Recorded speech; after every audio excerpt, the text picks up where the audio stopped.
Hello everybody, so this is your nutrition in 90 seconds with Monica Gary. So today I'm going to briefly talk about why is it important to eat more home cooked meals. I know a lot of people are in a rush, very busy, and you find yourself eating out a lot. And that can be dangerous because you don't know if they put more sodium in the food, fat in the food, the portion size are much larger.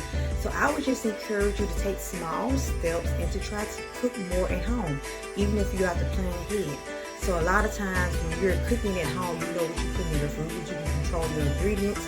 You can take something out, you can put something in, so you can be very creative. So I would encourage you to cook more home cooked meals. It's going to benefit you health-wise. It's going to be a great benefit. Not saying you can't ever eat out, but you do want to establish a habit of cooking more home cooked meals.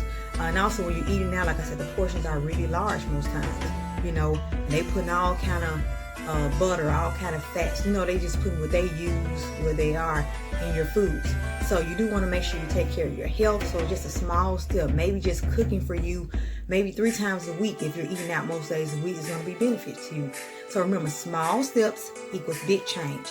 Cook at home and watch what happens. I will see y'all.